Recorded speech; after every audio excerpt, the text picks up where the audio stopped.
Ramazan ayının gündəlik duaları imsak və iftar vaxtına keçməzdən öncə kanalımıza abunə olmağı unutmayın.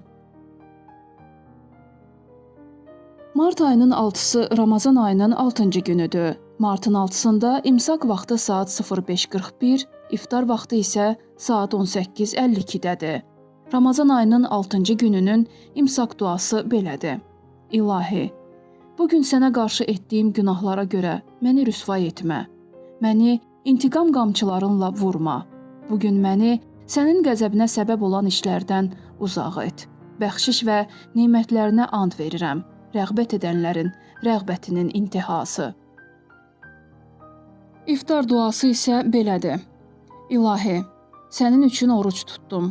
Verdiyin ruzi ilə iftarımı açıram və sənə təvəkkül edirəm. Orucumu qəbul et. Həqiqətən sən duaları eşidən və hər şeyi bilənsən.